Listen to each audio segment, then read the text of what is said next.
Welcome, everyone. I am Ashanti Edwards, the Director of Professional Development for the American Society for Cell Biology. We are pleased to offer Online with LSC as a part of the ASCB Professional Development webinar.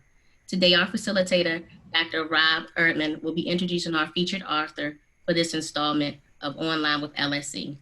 Rob and Paula, you can turn on your cameras now.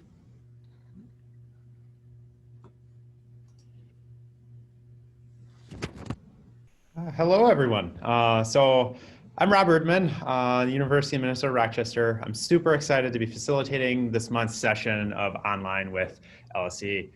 The goal of this webinar series is to be sort of a virtual journal club, giving you all a chance to go behind the scenes with the author of a recently published educational study.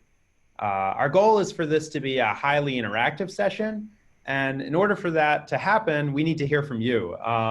As the session begins, I really encourage you to use the Q&A feature of the Zoom meeting to submit your questions, as highlighted on the slide here. And as a facilitator, my role will be to read through the questions and synthesize those and then share them with our presenter. Our goal is for the Q&A portion of the meeting to be the lion's share of our time together. So now that we have the logistics out of the way, I'm really honored to introduce Dr. Paula Lemons to you. Dr. Lemons is a professor of biochemistry and molecular biology at the University of Georgia. And she is really an integral part of a thriving community of biology education researchers there. And one key focus of her research program is to investigate how to support college biology instructors as they are incorporating reformed teaching strategies into their practice. And the paper we're discussing today, using personas as a tool for learner-centered professional development, provides some really great contributions to that discussion. And so without any further ado, I'm going to hand it over to Paula. All right, well, thank you, Rob, and thanks everyone for being here. This is a real privilege. I'm really excited to get to share and to hear your questions and to exchange ideas.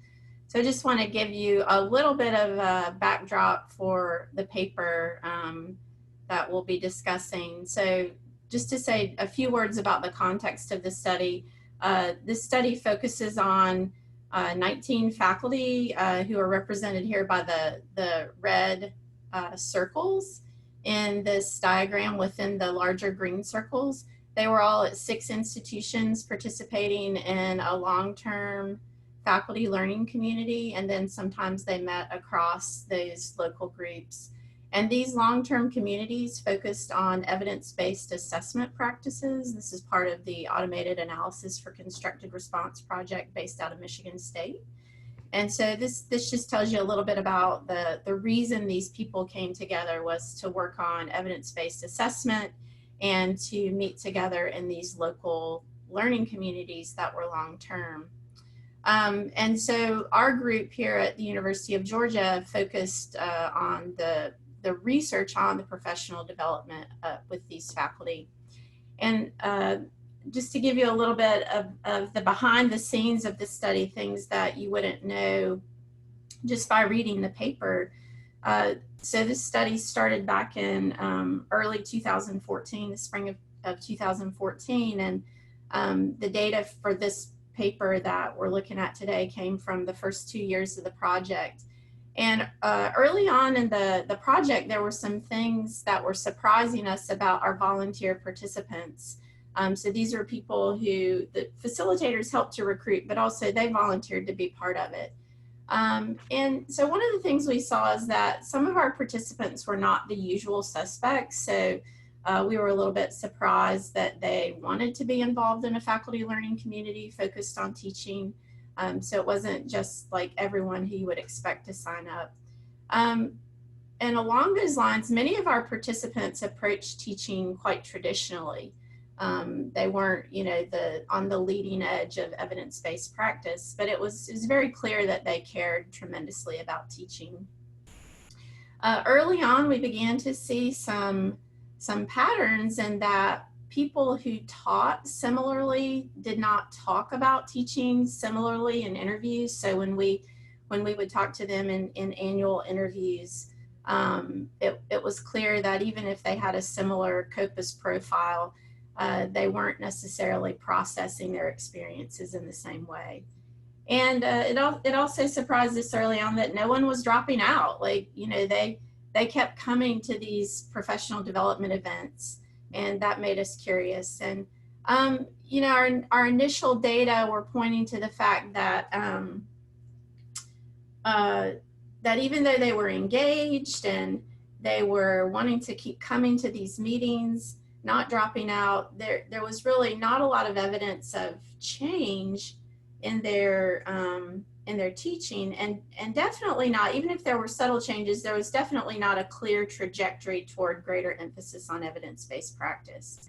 So all of this just made us really curious and made us want to characterize the instructors within this population. And so really our overall goal for this paper was to characterize that complex blend of things that we were seeing, the instructor thinking and the practice. And this was, as I said, across a particular sample of college biology instructors. So we asked this question: what are the personas that exist in a professional development community of biology instructors? And what are the similarities and differences in desired professional development outcomes among these personas? So I need to tell you what a persona is. So persona methodology comes originally out of ethnography, but it took a little bit of a different twist with ethnography in the marketing and design field. And the idea behind persona methodology is that you take real data on a user population of some product, and you try to understand and design your product with those users in mind. And so personas are fictional characters that take real data and kind of build a character from that data to describe different types of users of the product. And so what we set out to do was to think of professional development as our product, and to take our data from our interviews and our surveys and so on and so forth, and to kind of put that data together into these fictional characters that would help us understand how these different types of faculty would use professional development and what they would bring to professional development and how they would leverage professional development. So the way persona methodology works is you have your data sources. For us, these were interviews that we conducted annually with our faculty.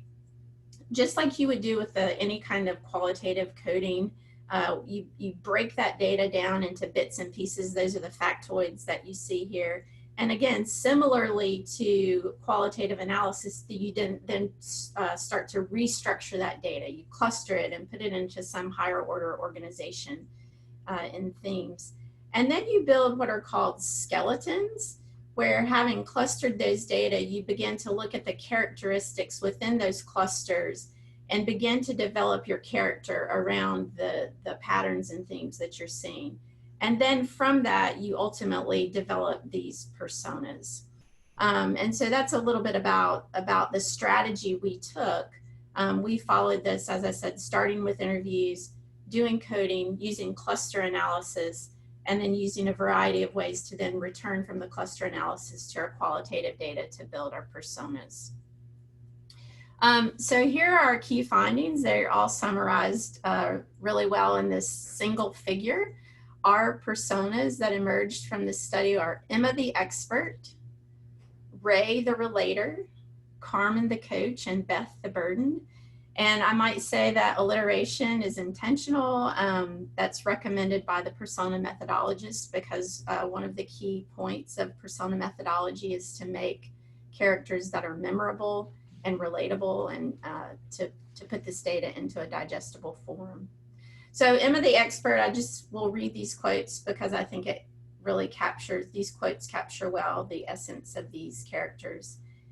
Emma says, "I just think that I've put an enormous amount of work into getting good at the way I lecture."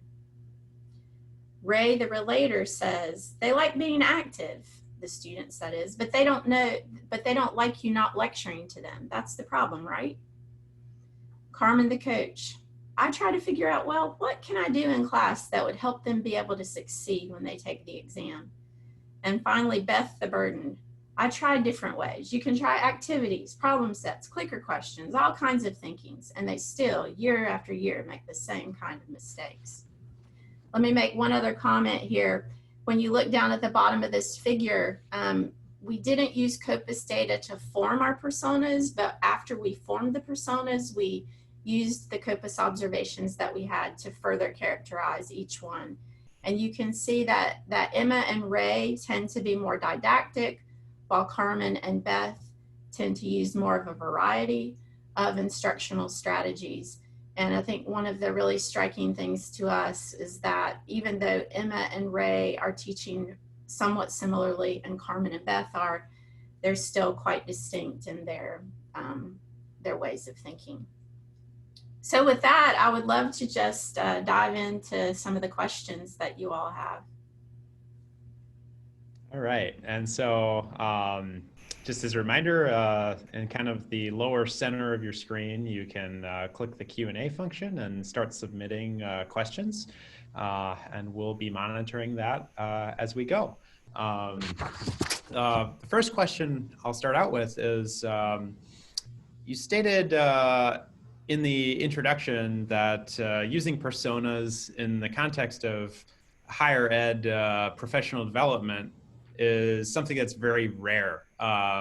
So can you tell us a little bit about what the genesis of this idea of assigning personas, how that originally came about? Sure. Yeah, so it was a colleague of mine who handed off a paper to us, I believe it was from Engineering Ed, and said, this is a really interesting method, you might want to take a look. And so we kind of looked at it and thought it was really interesting because, again, this paper had showed these characters, actually showed pictures of particular characters.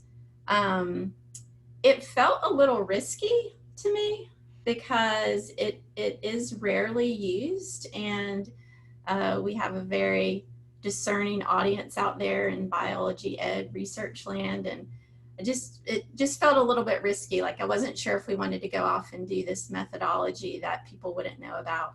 And so we also considered case study methodology. We knew that we wanted to characterize the variety within our sample. And so case study was something we strongly considered.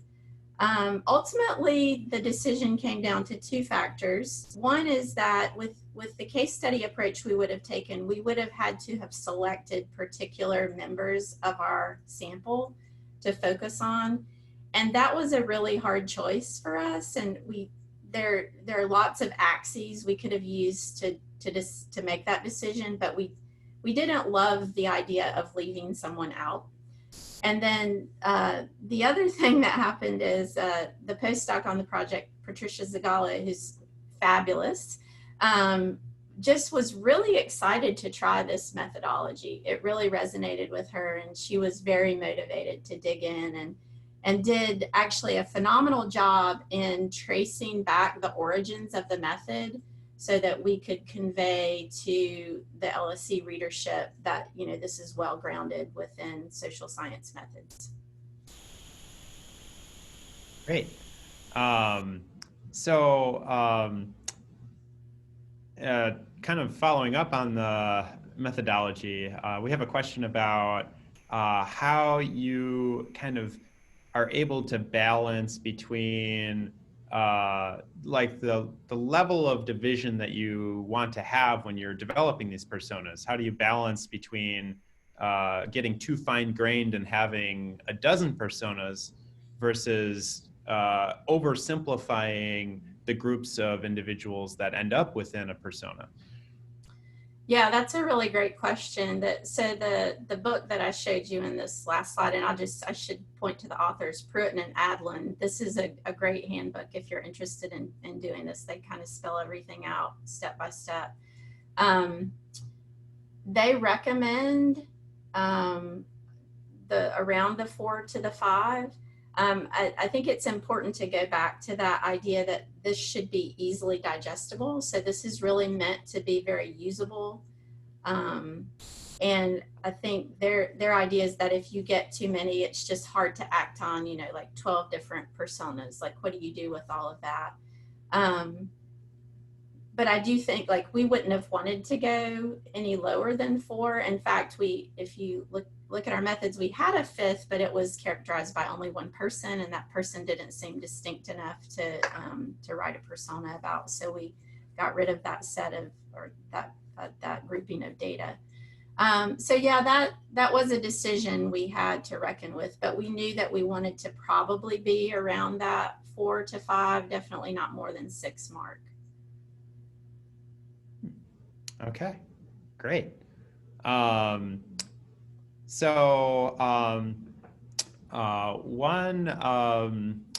kind of following up on that process of dividing into personas, we have a question about how the clustering actually worked, in the sense of if people can kind of have elements of multiple personas through the clustering, or how that division process kind of plays out. Yeah, so I'm not the cluster analysis expert, so I'd be happy for somebody to reach out to me about that offline, and I can point you to some folks who can help you more with that. But what I can talk about, so we had one of our authors who did the cluster analysis for us, but what we had to do was reduce the data down so that we could do cluster analysis. So I can talk about that. And I can also talk about the outcomes of the cluster analysis and what we did there. It sounds like this question may be a little bit more interested in the outcomes. So why don't I start there, and then you guys can redirect me if you like. So we got, the way this was done, we got many possible solutions to our cluster analysis. And what we did with those data was to look across all of those solutions, if you will. I think there were probably 11 or so of them, if I'm remembering correctly. And we knew all along that, so if you're familiar with phylogenetic systematics, it's a similar type of technique, but what you can do with phylogenetic systematics is something called bootstrapping. And you can repeatedly sample from your data set. And so you can kind of decide which of the solutions you get most of the times in your bootstrapping technique. Well, we couldn't do that because we had a sample of 19. So we had to instead look across kind of clustering methods and pick the solution that we felt like best represented our qualitative data. So what we did was to, first of all, look across those and say, okay, who tends to cluster together? And so we would find that some individuals were in every solution always together. And then, you know, we found multiple examples of that. So we whittled it down to kind of like groupings that were recurring.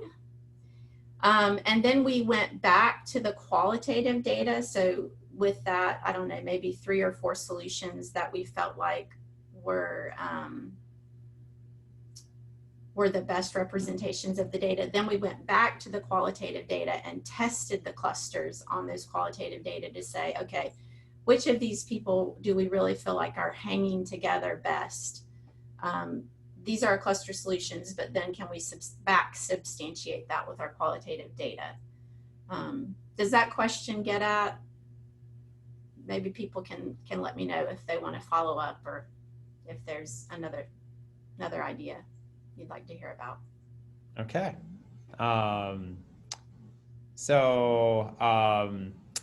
We have another question that's kind of along the lines of what the reaction that people have upon finding out about these personas, in the sense of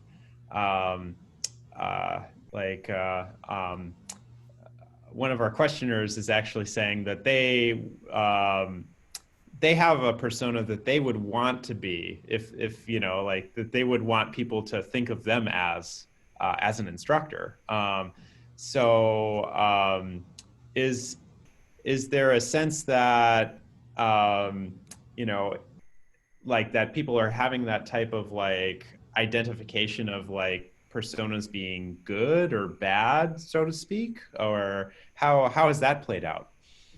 Yeah, that's another great question. So, and we've thought a lot about this, but not tried everything out that we've thought of. The first thing that I want to say, and I should have said this earlier, is that another thing we like about personas is that they're meant to evoke empathy. And I think having been involved with professional development and professional development research for a few years now, I've really shifted in my thinking, and I've become more empathic towards the faculty that I work with. I think sometimes those of us who do education research or work in change have made the mistake of kind of wanting to kind of push towards more and more evidence-based practice and getting really frustrated if people aren't doing evidence-based practice in the ways that we have in mind. And I think what this project has made me see is that there are many faculty who care about teaching, and they bring a ton of expertise to the professional development room, if you will, the professional development implementation, and we need to honor that expertise. And there's a lot of raw material to work with there if we're willing to kind of meet people where they are. Now that can be frustrating, but anyway, I'll just say we intend for all of these personas to be attractive, I guess, if you will. We're trying to bring out the qualities, the positive qualities of all of these characters. So I don't think we don't have in mind like a best persona, if you will. I guess depending on who you are, you might resonate with different ones. The other thing I would say is that we've not tried out the idea of taking these to a group of faculty and working with them in professional development, but that's, I don't know, getting ready for this webinar, it occurred to me this week that I have a couple of projects now where we ought to be doing that. And I think people have tossed around that idea in the past, and they've thought, well, maybe that's a little bit tricky, because will people feel like there's a good persona and a bad persona, and will that put them on edge? But I think it could be used as a reflective tool for facilitators, for example. I mean, facilitators might look at this and consider, like, do I have any of these personas in my group? And wow, let me think carefully about Carmen. If I have a Carmen in my group, how do I help Carmen? Like, how do I help her take this step forward? So I don't know, I guess, is the simple answer, but I've given a much more complicated answer than that. Wonderful.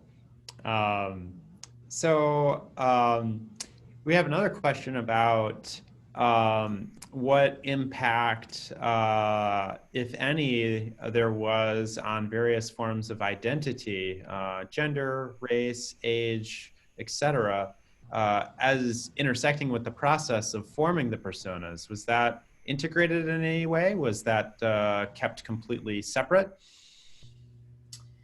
That was not used in persona formation at all. And really the only demographic information we had about folks was gender and years of teaching experience and their position at the institution, but we did not consider those factors in the formation of personas. And in terms of the gender assignment of each persona, that was randomly assigned. So we used a random generator to decide. There are male and female participants in all of the personas. And we didn't have race or ethnicity data. We didn't collect that. All right. We have a question that's kind of more like process of like putting the study together. Someone was curious what the most difficult part of preparing this study for publication was. Mm. Mm. I think that would have to be the results section, which there was so much data and so much to say about these characters that the biggest challenge was to actually whittle it down into something that was actually digestible and readable. I mean, I think when we started, goodness, we must have had like 30 pages written about, the personas themselves. And, we took a step back and we got feedback from some colleagues, and it's like, I mean, nobody's going to read this. So that was really hard. We had to think about how to use quotes in the manuscript and how to integrate those with the text. And we had to give ourselves permission to be a little bit more narrative, to tell a little bit more of a, not really a story, because these aren't stories. They're really just, descriptions of how people perceive things, but really just to, I guess, be a little bit more descriptive and then weave the quotes throughout, because we didn't think it would be useful to the readers to have, just to substantiate every single claim with a quote, which we could do, but that became really cumbersome. So that was really hard, is getting it down to a manageable amount of data to share. All right. I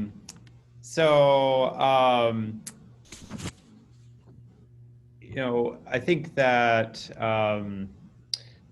there's a lot of, so the people in these personas aren't clones of each other. So there's some curiosity about how much diversity of thought or coding there was to be found in any given persona. Right. Yes. So there is diversity within the personas.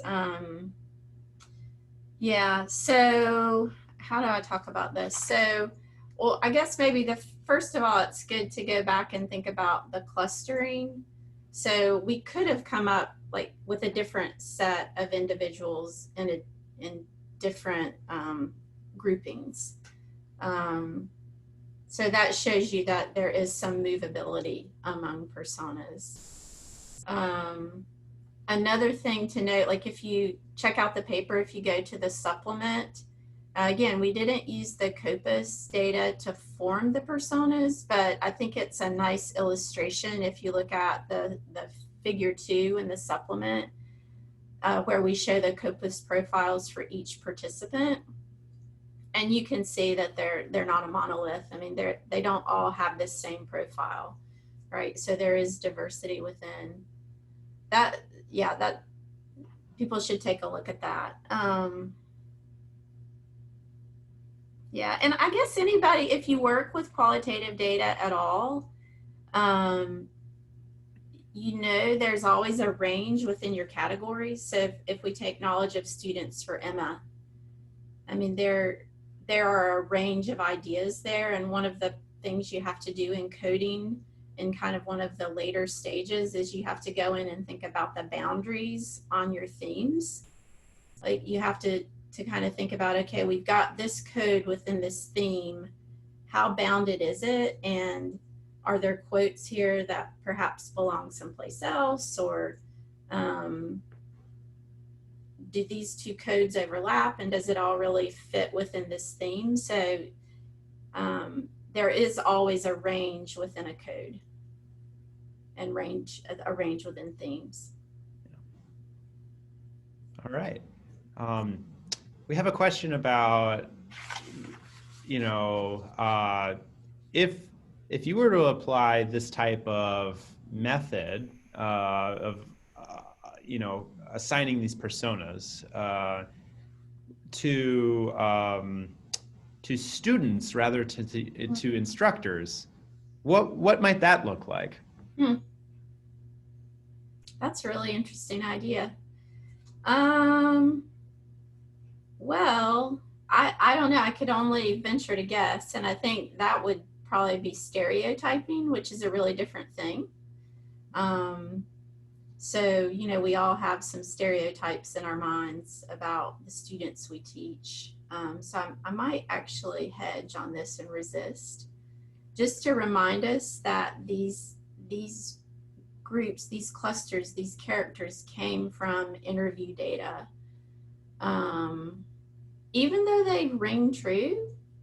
So I guess, I don't know, I think I want to hedge on that. Yeah. I do want to tie into something we say in our discussion, though, is I think that that's really how we want to think about faculty as learners. So, just if we think about like the whole move to understand our students within biology education research, like what are our students like in terms of their knowledge? So, some other research that I do, we try to understand the conceptual knowledge that students have. And so people who study that, it's really important to understand the range of ideas that students are bringing to the classroom. Other people are interested in equity and inclusion, and so they're interested in, what are the range of experiences that our students are bringing to the classroom. So there are all of these things that we're trying to research and investigate about our students. Why? Because we want to maximize the learning environment. So I'd say this is the same ideas that we're trying to think about. What do we need to know about faculty in order to maximize the professional development environment? Got it. Excellent. So we have another question that relates to professional development and how it might be tailored for the persona of Beth to help recognize the successes that she is having in terms of enacting an active learning classroom, and to help her feel less of a burden. What might that look like in a professional development setting?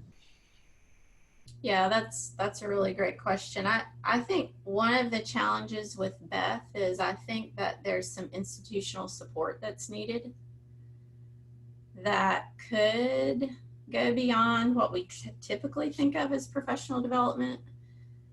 We talk a little bit about this in the discussion, but I do think now we're recognizing that you can't just work on the course instructor level. You've got to think about the department context and the institutional context. But I feel like in many ways, like Beth maybe has been a trailblazer trying these things for a long time. And, look at the perceived barriers. So one of those is securing limited sources such as TAs. So, doing lots of really hard things and trying to figure it out all the time, right? So to me, one of the ideal things would be if the facilitator is a person who can help Beth see how to leverage, or not even help Beth, can help the department or the institution see how to support someone like Beth, to make Beth's job not so burdensome. But that kind of, I think, is where instructor course level PD could tie into more of the institutional context. I do think also something that could help Beth is kind of helping her to think a little bit about student motivation, about some of the realities of students, maybe some acceptance of the challenges that will never go away. So if we look at Beth's quote, year after year they make the same kinds of mistakes. Well, I mean, that is learning, right? When we deal with novice learners, they will make the same mistakes every time we teach things. And that, I mean, that doesn't necessarily mean our teaching isn't working. It means that, you know, that learning is effortful. So I've wondered with Beth if there's just not an opportunity to kind of even bring some literature to bear on it. I mean, Beth loves education research. I mean, Beth as a character is the most receptive to learning from education research and spends the most time there. So perhaps there's some opportunities to say, you know, look, I mean, this is to be expected. You're always going to have these challenges with students. So you have to just accept that and be prepared to move the student forward during class or during a semester. Right. We have a question about the participants in the study, and you're harking back to your statement earlier when you were introducing that a lot of the participants weren't necessarily the quote usual suspects, and so we're curious as to why were they participating in the professional development opportunity in the first place? Well, so go check out McCourt and colleagues from 2017, I believe it is. That was the first postdoc on this project, Jill McCourt, who wrote a lovely paper about motivation for engagement, but I'll talk a little bit about that. So part of it is because they were asked. So we learned in that paper that simply being asked by the facilitators of these local groups were all education researchers, and they seemed to carry a bit of respect among their colleagues at their institution. So just being asked. There was this connection to the National Science Education Initiative. So I mentioned early on the ACER project, and there were many participants who liked that connection. So they kind of viewed it. We have a lot of research faculty in this study, but there were some faculty who did not have research programs. And so they almost viewed this as a sense of like a contribution to scholarship that they really liked. Another thing we found is just that they really valued the opportunity to get together and talk about teaching. They felt like they would not otherwise have had the opportunity to talk with colleagues about teaching. And then also they appreciated the particular people within their learning community. So they were hearing sometimes from administrators who were in the community or people with different perspectives than them. So there were actually a lot of things about this that really motivated their engagement. Excellent.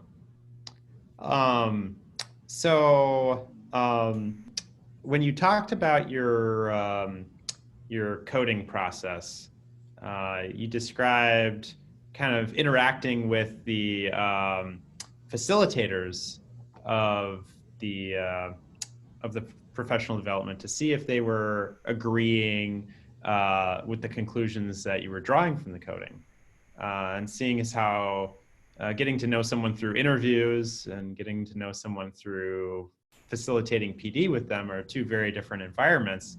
There's some curiosity as to if there was surprise or disagreement from any of the facilitators when you presented what you were finding. Yeah, actually, that's really interesting, and no, not really. So we did those meetings. So after we had these coding summaries, we went to the facilitators of each of the learning communities, and we viewed it as kind of a member check. If you read about qualitative research, you're often encouraged to do a member check where you go back to your participants and see if the way you're making sense of their data rings true.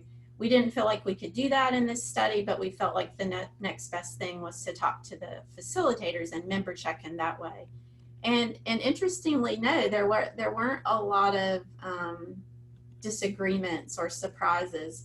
what we got from that instead was quite a bit of agreement. And then also the facilitators would help us round out our understanding of maybe the dimensions of the participants. Like if we were, you know, needing to understand a little bit more about who these people were, they could add to what we had, but it wasn't really surprise or disagreement.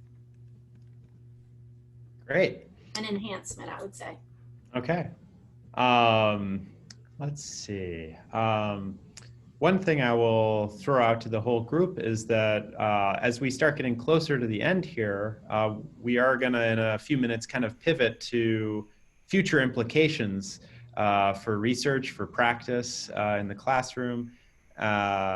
So if you have things on your mind that relate to that specifically, now would be a good time to start posting those into the Q&A before we make that pivot. Another question that we have here is just about whether any of the any of the personas that you found struck you at the time that you found them as unexpected or surprising, or if all of them kind of fit an archetype that you could have foreseen happening prior to the study. Yeah, I think I would have to say that Carmen and Ray were the most surprising. Ray is really interesting because he teaches in a fairly traditional way and is pretty open, but really influenced by his students' perceptions of him. And I guess that was just a little bit surprising how much Ray wanted to please his students. So it was kind of even interested in doing some new things, but really worried about if his students would be accepting of that. And also, I guess beyond that, this whole like teaching values and things. So Ray, the way Ray thinks about active learning and evidence-based practice is more like it's something I need to do to wake my students up and to kind of make them feel good in class. And so I think it was a little bit surprising to see that Ray maybe didn't understand the underpinnings of evidence-based practice, that it's not meant to be just a brain break per se, right? It's that these strategies are meant really to improve cognitive engagement and to be able to improve the depth of knowledge and scientific practice. So that was interesting. Carmen was also interesting because of this real can-do spirit and, you know, talking about some of the same barriers as Emma, for example, but really undeterred by those barriers. So it's kind of like this idea that you could have the same circumstances, but just really kind of be like, well, I can do it anyway, you know, like, and that's not what I care about. What I care about is, you know, I'm going to coach these people up and get them ready, you know, for life or problem solving or whatever. So that was kind of a fun surprise to see that kind of vivacious character emerging from the lot. All right. So we're gonna focus a bit now on kind of like the going forward takeaways of the implications of this work. We've got a question that is basically looking at if you have any suggestions for how we might want to engage with department leadership in supporting professional development for our faculty colleagues, and how this work might feed into that effort? Yeah, that's an excellent question. Here at the University of Georgia, we're working on that very thing through the Delta Project. And what we're doing is bringing together department heads across units. And they're talking about policies and practices that support teaching. And we're asking them to, step up and reconsider and revise policies. That's really hard work, but department heads seem eager to do it. I do think, so how do you do it? We're trying it by bringing the department heads together. I think there's also the idea that's out there that I think of the departmental action team model that arose out of the University of Colorado. Corbo and colleagues and many others have been involved with that. And what they're doing is more of, they call them departmental action teams. And they have clusters within a department that are working on some challenge within the department. And they have to have administrative buy-in in order to be a departmental action team. So I think there are some models that are emerging, but I think there's still plenty of room for people to try ideas. I don't think there's going to be one model that works all places. I would strongly encourage people to pick up Adriana Kazar's book on how colleges change. I think she does a really wonderful job of synthesizing tons and tons of literature on higher ed and change within higher ed. And I think it can really help us think about how we can take all of this good work, that there's been so much good work at the course instructor level. And I think she and others are helping us consider, like, how can we then do work at the department level and the institution level to support this. So that's not a super concrete answer, but I think that there's a couple emerging models, some good resources, and then just people need to kind of roll up their sleeves and try some things. All right.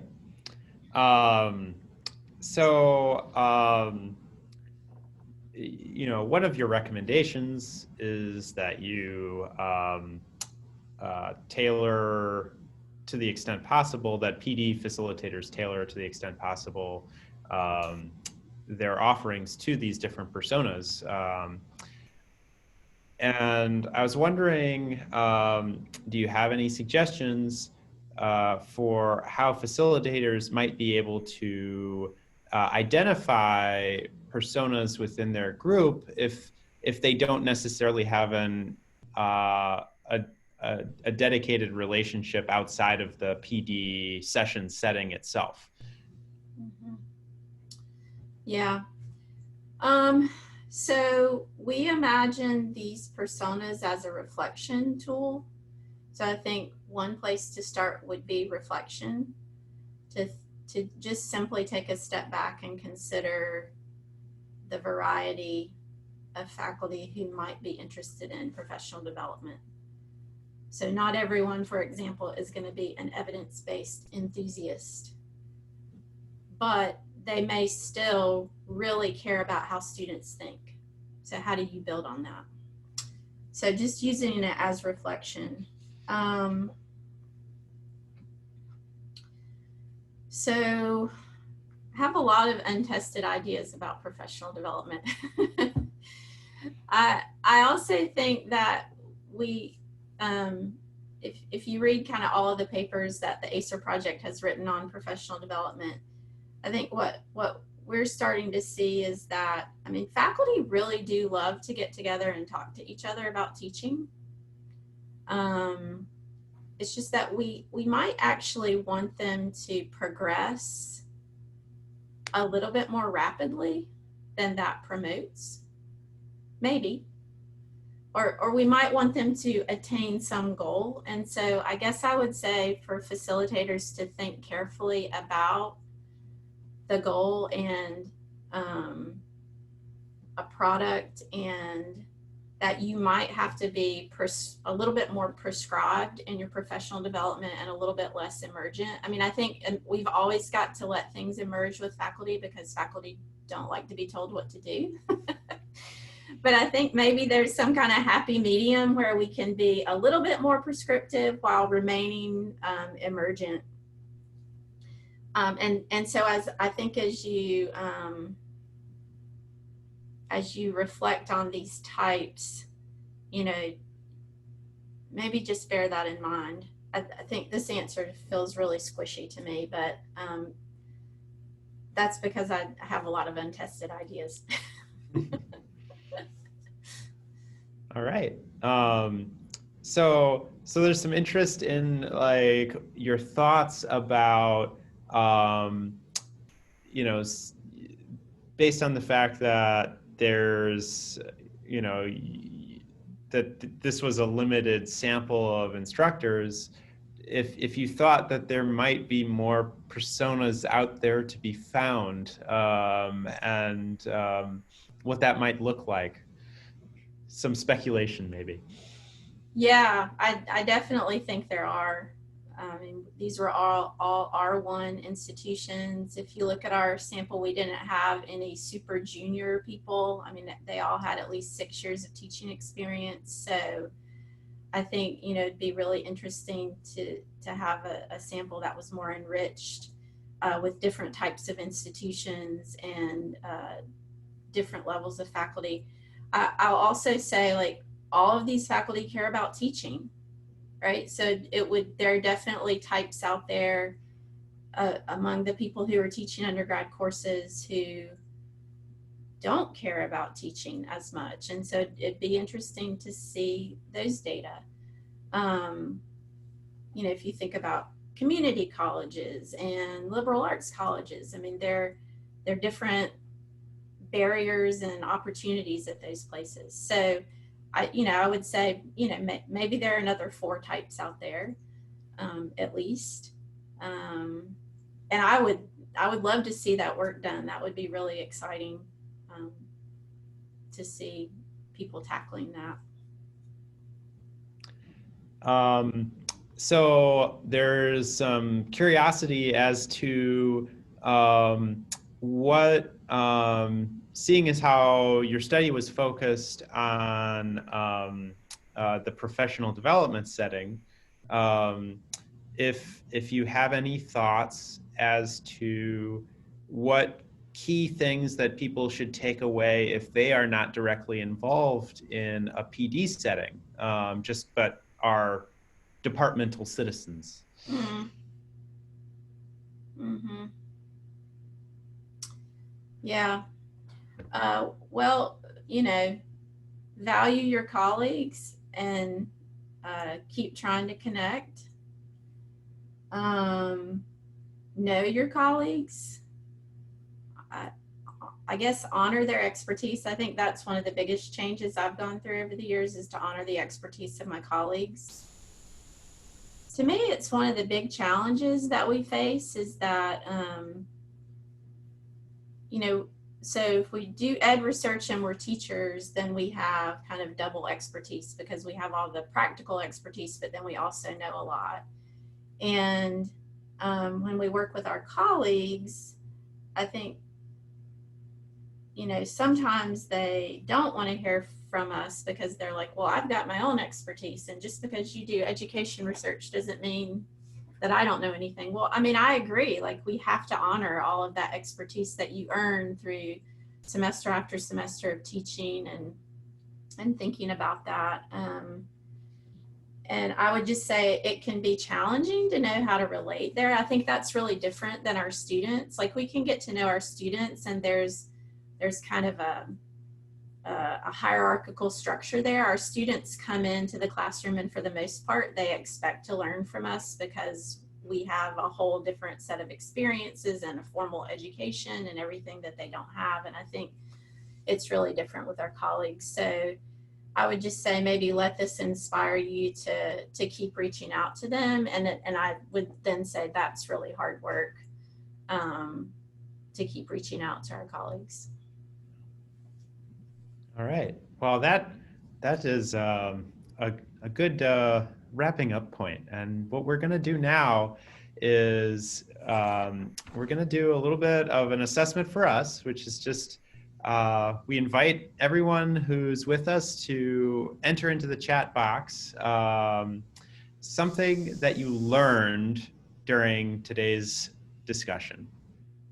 And so we'll just have a little bit of quiet air for a few moments for people to enter that in.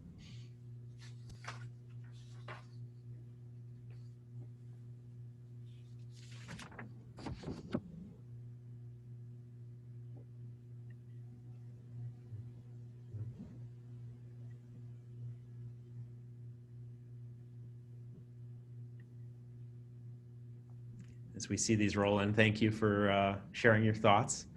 As you continue to type, the other thing that we'll have you think about over these last couple minutes is whether or not you have any potential topics or papers that you are particularly interested in seeing featured in a similar webinar in the future. You can also enter that into the chat along with your answers for what you learned. And we'll give a few moments for you to fill those out. Thank you as we see more people sharing. Thank you for that.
While we're waiting as people are brainstorming their last ideas to add into the chat for suggestions, I will emphasize, as you can probably see on the slide already, that we already have our next Online with LSE scheduled for Friday, April the 3rd.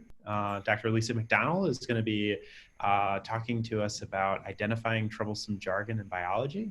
So we're very excited for that upcoming. So mark your calendars now.